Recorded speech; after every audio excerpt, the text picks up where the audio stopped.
Okay so hello learners, welcome back to this very brand new lesson. अभी तक काफ़ी सारा कुछ कवर कर चुके हैं हम, है ना। इंडियन पॉलिटी एंड कॉन्स्टिट्यूशन की ये सीरीज आपकी चल रही है एम लक्ष्मीकांत एंड बैराक्ट की। तो सर मैम, सबसे पहले तो I want to inform you कि भाई टेलीग्राम डेफिनेटली जाकर के ज्वाइन कर लेना। टेलीग्राम पर ही है जो भी है, ठीक है। सब कुछ आपको वहीं पर अवेलेबल होगा, चाहे आपके नोट्स हों, आपकी गाइडेंस हो, 1-to-1 डेली टारगेट्स हों, या फिर कुछ भी आपका रिसोर्सेज वगैरह इन्फॉर्मेशन हो, सब टेलीग्राम से मिलेगा। लिंक डिस्क्रिप्शन में है, जाकर के देख लेना। बात करें आगे की, तो आज हमको यहाँ पे क्या देखना है, पार्ट 6 तक हम पहुंच चुके हैं। अभी तक हम काफ़ी सारे पार्ट्स कंप्लीट कर चुके हैं यूटी एंड स्पेशल एरियाज की। आज हम बात करेंगे, इससे बढ़ बढ़ के क्वेश्चन आ रखे हैं। तो सर मैम, यूनियन टेरिटरीज की बात करेंगे, इनसे रिलेटेड जितनी भी चीज़ें आपको याद होनी चाहिए ना, हम सब यहाँ पर कवर कर लेंगे, ठीक है। आगे बढ़े तो when it comes to the union territory, article 1 के अंदर क्या लिखा है, हमने पहले डिस्कस किया था कि इंडिया बेसिकली इंडिया की जो टेरिटरी है, सरेंडम टेरिटरी ऑफ इंडिया, उसके अंदर तीन चीज़ें आती है। पहली कि भाई स्टेट की टेरिटरी, दूसरी यूनियन टेरिटरी, तीसरे सरेंड मैम जो कि इंडियन स्टेट के द्वारा, गवर्नमेंट के द्वारा अक्वायर की गई हो, ठीक है। जैसे हमने सिक्किम अक्वायर किया, रिमेंबर, है ना। और भी बहुत सारी चीज़ें, जैसे बांग्लादेश को हमने बहुत सारी लैंड से सीड कर ली थी और उनसे वापस भी ली थी, राइट। तो उन सब चीज़ों को लेकर के, तो दिस इज आपका अच्छा ये पुरानी है बेसिकली। तो इसमें 20 कितने देखे, 29 स्टेट्स। तो अभी कितने बेसिकली 28+8, कितने 28+8 8 है ना। तो यहाँ पर हम इसकी बात कर रहे हैं, ठीक है सर मैम। ओके, ये याद रखना। ओके, एंड जैसे स्टेट्स होते हैं आपके, तो स्टेट के अंदर उनकी खुद की गवर्नमेंट होती है सर मैम। लेकिन यूटीज में ऐसा नहीं होता है। यूटीज आर जो ऐसे एरियाज होते हैं जहाँ पर डायरेक्ट कंट्रोल होता है सेंट्रल गवर्नमेंट का, ठीक है सर मैम। उसके अलावा इनको सेंट्रली एडमिनिस्ट्रेड टेरिटरीज भी बोला जाता है, ठीक है सर। तो यहाँ पर इसकी हम चीज़ें बात करते हैं। ओके, तो government of India is plainly unitary so far as, जब हम बात करते हैं जैसे न्यू दिल्ली का रिलेशनशिप है विद आपका जो सेंट्रल है, ठीक है। But when it comes to the national capital territory, तो उसमें एक अमेंडमेंट आया था 1992-93 में, तो उसके बारे में यहाँ पर डिस्कस करेंगे, ठीक है। तो बेसिकली अगर हम बात करें इसकी क्रिएशंस को लेकर के, तो ब्रिटिश के टाइम पे ही शेड्यूल एरियाज करके, शेड्यूल डिस्ट्रिक्ट करके स्टार्ट कर दिया था बनाना इन्होंने, ठीक है, 1874 में। बाद में इनको चीफ कमिश्नर प्रोविंस भी बोला गया, और इंडिपेंडेंस के बाद इनको part C category of the states में डाल दिया गया। क्या बोला मैंने, part C and part D category of the states में डाल दिया गया, जिसको कौन करता था हेड, चीफ कमिश्नर प्रोविंस उसका बोलते थे। एंड 1956 में सर मैम, जब स्टेट रीऑर्गेनाइजेशन एक्ट आया, है ना sir ma'am, and 7th constitutional amendment act लेकर के आए, उसके बाद इनको टर्म दे दिया गया यूनियन की टेरिटरी। अच्छा एक बात बताता हूँ, देखिए ऐसा हो सकता है कि क्या कभी कोई यूनियन टेरिटरी जो है वो आपके स्टेट बनी क्या, यूनियन टेरिटरी से स्टेट बनी क्या? डेफिनेटली। अभी रिसेंट का एग्जांपल ले लें तो sir and ma'am, Jammu Kashmir, ये तो डिमोशन है अगर हम एक तरीके से देखा जाए तो, क्योंकि स्टेट था, स्टेट से यूटी बनी थी। तो लेकिन ऐसा भी तो स्टेट हो सकते हैं ना, यूटी जो स्टेट्स बने हो, जैसे आपका हिमाचल प्रदेश है, मणिपुर, त्रिपुरा, मिजोरम, अरुणाचल प्रदेश एंड गोवा, सब याद करा दूंगा, रट्टा पड़ जाएगा एक ही बार में। सुन लो बस इसको ध्यान से, पूरा खत्म होने तक देखना, राइट।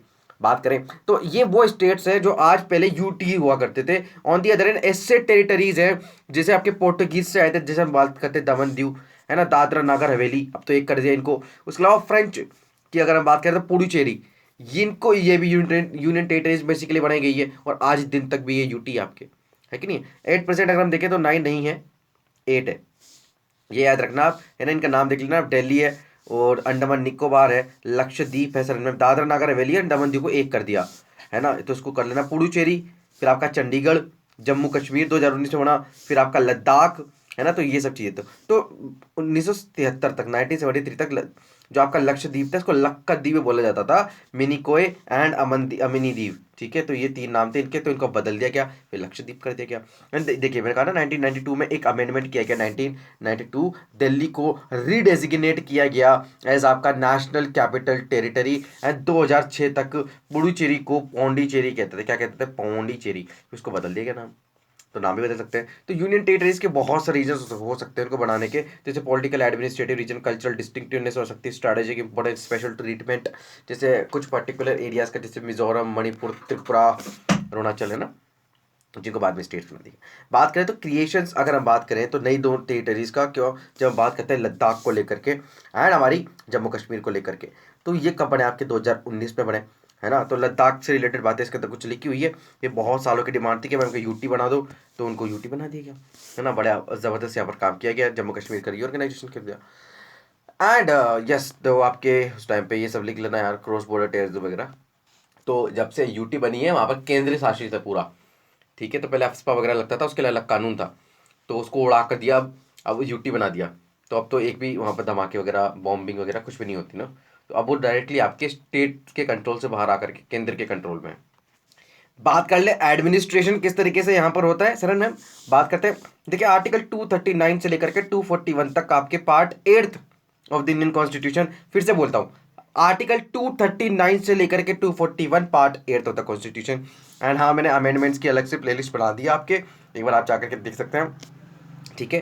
तो या तो पूरी कंसोलिडेटेड अमेंडमेंट्स एक ही जगह आपको मिल जाएंगे, आर्टिकल्स लेकर के आऊँगा बहुत जल्दी। इंपॉर्टेंट एक्ट्स आपके आ चुके हैं, इंपॉर्टेंट आपके जजमेंट्स आ चुके हैं, अमेंडमेंट बताइए और क्या चाहिए बताइए। इसके अलावा बच्चा ही क्या पॉलिटी में खत्म कर दी भाई जड़ से, बस कंटिन्यू करने के लिए आपका सपोर्ट मुझे चाहिए चाहिए, इसलिए करना सपोर्ट, तब देखेंगे फिर आगे, ठीक है। तो इसका एडमिनिस्टर कौन करता है, तो हमारे राष्ट्रपति करते हैं। राष्ट्रपति ही बेसिकली करते हैं, थ्रू एक एडमिनिस्ट्रेटर इनके द्वारा अपॉइंट किया जाता है, ठीक है। और इन एडमिनिस्ट्रेटर को हम क्या बोलते हैं सर एंड मैम, इनको हम बोलते हैं लेफ्टिनेंट गवर्नर, या फिर हम इनको चीफ कमिश्नर या फिर एडमिनिस्ट्रेटर, कुछ भी बोल सकते हैं। मोस्टली आपने नाम सुना होगा लेफ्टिनेंट गवर्नर, ठीक है। अगर एट प्रेजेंट बात करें तो लेफ्टिनेंट गवर्नर कहाँ पर है आपके, दिल्ली, पुडुचेरी, अंडमान निकोबार, जम्मू कश्मीर और लद्दाख में है।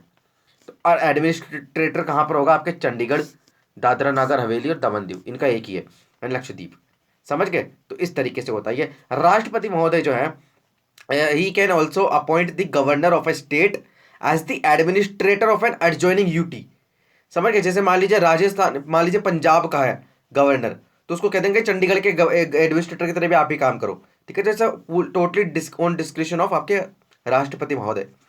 बात करें इनका, उनके अलावा तो जो आपके यूटी है, UT of Puducherry and Delhi, Jammu Kashmir, यहाँ पर ना पहले लेजिस्लेटिव असेंबली हुआ करती थी सब जगह, लेकिन अभी अगर हम बात करें, यस अभी भी है, सॉरी सॉरी फॉर दैट। देखिए पुडुचेरी में भी असेंबली है आपके, दिल्ली में तो है ही है ना, जम्मू कश्मीर में भी आपके लेजिस्लेटिव असेंबली है सर मैम, ठीक है। तो इसमें क्या होता है कि आपके इलेक्शन होंगे, ब्ला ब्ला सब चीज़ें, वो सब देख लेना। इलेक्शन होंगे, आपकी काउंसिल ऑफ मिनिस्टर बनेगी, फिर चीफ मिनिस्टर चुना जाएगा, है ना। बात करते हैं जो आपका, अगर मान लीजिए इस तरह के इंस्टीट्यूशन बनते भी है ना, काउंसिल ऑफ मिनिस्टर, तब भी कोई इम्पैक्ट नहीं होगा जो राष्ट्रपति का सुप्रीम जो पावर है उसके ऊपर, और पार्लियामेंट की भी जो ताकत है, ठीक है। तो इसको लेकर के हम चलते हैं। अब यहाँ सुनना, देखिए किस तरीके से हम इसको कंप्लीट करेंगे कि सर मैम, जैसे मान लीजिए पार्लियामेंट ने कोई कानून बनाया, तो जो 3 लिस्ट होती है 7 शेड्यूल के अंदर, चाहे आपके स्टेट हो, कॉन्करेंट हो, चाहे कुछ भी, तो यूटीज को लेकर के उन सारे सब्जेक्ट्स पर कानून बनाने की ताकत किसके पास है, पार्लियामेंट के पास है, समझ गए। एंड चाहे लोकल लेजिस्लेचर हो या ना हो, जैसे आपके जब हम बात करते हैं पुडुचेरी में, उसके अलावा दिल्ली में, एंड उसके अलावा जम्मू कश्मीर में, तो ये सर एंड मैम आपके सब्जेक्ट कौन से सब्जेक्ट पे कानून बना सकते हैं, स्टेट लिस्ट पे एंड कॉन्करेंट लिस्ट पे। दिल्ली की अगर हम बात करें तो वो भी बना सकते हैं, लेकिन except public order, police and land, समझ गए। ये बहुत जरूरी है, याद रखना इसको। बात करते हैं इसके अलावा राष्ट्रपति के पास ही ताकत है, वो रेगुलेशन बना सकते हैं जहां पर, जैसे मान लीजिए लक्षद्वीप, निकोबार, जहां पर लेजिस्लेचर नहीं है, क्या बोल रहा हूँ मैं, बहुत जरूरी चीज़ है, बहुत ध्यान सुनना। राष्ट्रपति कानून बना सकते हैं और रेगुलेशंस बना सकते हैं, लेकिन पुडुचेरी, दिल्ली, जम्मू कश्मीर में नहीं बना सकते अनटिल एंड अनलेस वहां पर वहां की जो लेजिस्लेचर और असेंबली है डिसोल्व नहीं हो, ठीक है। इसके बाद बात करें तो सर मैम हाई कोर्ट की, देखिए अगर बात करें तो पार्लियामेंट हाई कोर्ट बना सकती है इन यूटीज के लिए, और बेसिकली एडजेसेंट स्टेट, जैसे मान लीजिए आपके बॉम्बे हाई कोर्ट है, तो इसी के पास में कौन कौन सी आपकी यूटीज है, आपके दादरा नागर हवेली है, दमन एंड दीव है, तो इनका टेरिटोरियल सॉवरेनिटी भी किसके अंदर डाल दी, आपके high court, Bombay high court के अंदर डाल दी, चलिए, है ना। जैसे आपके अंडमान निकोबार है, चंडीगढ़, लक्षद्वीप है, इनकी कैलकाटा में डाल दी गई, पंजाब हरियाणा वाली, चंडीगढ़ वाली, तो है ना, इसमें डाल दी गई, है ना, इस तरीके से। तो कॉन्स्टिट्यूशन में कोई ऐसा सेपरेट प्रोविजन नहीं है जिसमें जो अक्वायर्ड, जो आपके टेरिटरीज है, जो तीसरी काइंड ऑफ टेरिटरीज हैं, उनसे उनके जो किस तरीके से एडमिनिस्ट्रेशन किया जाएगा, तो ये ताकत किसके पास है, आपके पार्लियामेंट के पास है। स्पेशल प्रोविजन देख लेते हैं दिल्ली के लिए। अब यहाँ से क्वेश्चन क्यों बन सकता है सर ना, देखिए एक तो इलेक्शन ईयर है ना, उसके अलावा भी बहुत भसड़ यहाँ पर मची रहती है हमेशा, ठीक है, 12 महीने। बात कर लेते हैं इसको लेकर के क्या क्या चीज़ें इंपॉर्टेंट है, बस वही देखेंगे। ओके, सो 69th कॉन्स्टिट्यूशनल अमेंडमेंट एक्ट है था 1991 में, इसने स्पेशल स्टेटस दिया था किसको, आपके दिल्ली को, एंड इसको national capital territory of Delhi कहा गया उसके बाद से। एंड इसके अंदर एक एडमिनिस्ट्रेटर रहेगा जिसको लेफ्टिनेंट गवर्नर बोलेंगे, एंड लेजिस्लेटिव असेंबली रहेगी, काउंसिल ऑफ मिनिस्टर, सीएम उसका हेड रहेगा, समझ गए। इसके अंदर मेट्रोपोलियन काउंसिल भी रहेगी आपके, और एग्जीक्यूटिव काउंसिल भी आपके रहेगी। स्ट्रेंथ ऑफ द असेंबली कितनी है, मैक्सिमम 70 मेंबर्स है, ठीक है, फिक्स है ये, फिक्स। और ये कौन इलेक्ट करेगा इनको, मेंबर्स कर, ये आपके पीपल करेंगे डायरेक्टली, ठीक है। तो जितने भी मैटर्स हैं स्टेट लिस्ट में, कॉन्करेंट लिस्ट में, उस पर बना सकते हैं, एक्सेप्ट 3 मैटर्स जो कि स्टेट लिस्ट के अंदर मेंशन है आपके, public order, police and land surrenderment. तो इस पर कौन देखते हैं आपके, इसमें देखते हैं आपके यूनियन, इसमें कौन देखती है आपकी, यूनियन सरेंडरमेंट, ठीक है। तो ये याद रखना। उसके अलावा अगर हम बात करें तो काउंसिल की स्ट्रेंथ जो है, काउंसिल की स्ट्रेंथ जो है आपके फिक्स है at 10% of the total strength of the assembly, that is आपके 7 1 चीफ, ओके दैट इज 7 है, या तो 7 इसके अंदर रहेंगे, 1 chief minister and 6 other minister, तो 6 मिनिस्टर यहाँ पर बन सकते हैं टोटल। तो जो चीफ मिनिस्टर है उसको कौन अपॉइंट करता है, आपके राष्ट्रपति करते हैं, है ना।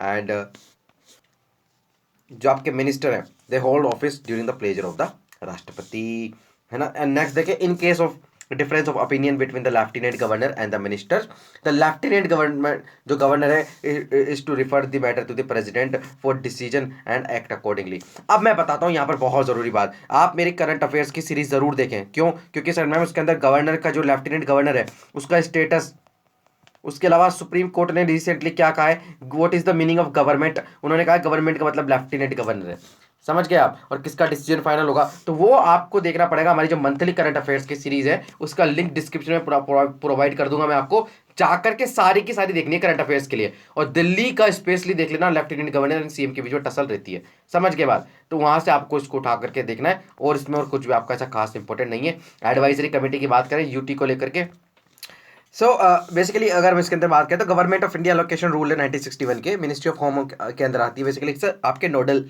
मिनिस्ट्री, जितने भी मैटर्स होते हैं यूटी को लेकर के उससे रिलेटेड जितने भी लेजिस्लेशन है वो यही देखते हैं, है ना, फाइनेंस बजट वगैरह सब चीज़ें वो देखते हैं, एंड यही अपॉइंट करते हैं आपके lieutenant governors and the administrator, and all 6 UT जो है विदाउट लेजिस्लेचर जो है ना हैव द फोरम ऑफ जो आपके होम मिनिस्ट्री की एडवाइजरी कमेटी है। तो जब जो आपके एचएमएससी है advisory committee chaired by the union home minister, and इनकी जो अगर हम बात करें जो एडमिनिस्ट्रेटर्स की एडवाइजरी कमेटी होती है उसको कौन चेयर करता है, sir and ma'am, sir and ma'am आपके administrator of the concern UT, समझ गए, इस तरीके से रहता है। इसके अंदर मेंबर रहते हैं parliament and elected members of the local bodies, district panchayat, municipal corporation के, ये आपके लोग रहते हैं वहाँ पर, ठीक है। अब हम बात करें तो यूटी इसके लेकर के, इसके एडमिनिस्ट्रेटिव सिस्टम को लेकर के, तो सर एंड मैम देखिए यहाँ पर एग्जीक्यूटिव है, यहाँ पर आपके लेजिस्लेचर है ना, जैसे अंडमान एंड निकोबार तो कैलकाटा हाई कोर्ट में है, चंडीगढ़ आपके पंजाब हरियाणा हाई कोर्ट, यहाँ पर एडमिनिस्ट्रेटर यहाँ पे कुछ कुल मिलाकर के आप देख सकते हैं, है ना, लेफ्टिनेंट गवर्नर है इस तरीके से। दिल्ली में आपके लेफ्टिनेंट गवर्नर लक्ष्य, और पुडुचेरी में भी आपके chief minister and council of minister इस तरीके से रहते हैं, एंड इनका सेपरेट हाई कोर्ट है, किनका, जब हम बात करते हैं सर एंड मैम दिल्ली का ओनली यूटी है, ओनली यूटी इसके पास सेपरेट हाई कोर्ट है, इसका पुडुचेरी की बात करें तो मद्रास, ठीक है, तो इस तरीके से आप देख लेना। अच्छा बात करें तो सर मैम जैसे आपके गवर्नर ऑफ पंजाब है ना, तो वो एडमिनिस्ट्रेटर है चंडीगढ़ के ऑटोमेटिकली, ठीक है, कौन करंटली, तो एडमिनिस्ट्रेटर ऑफ दादरा नागर हवेली अगर हम बात करें और दमन दीव बात करें तो लक्षद्वीप हैज़ आपके सेपरेट एडमिनिस्ट्रेटर्स।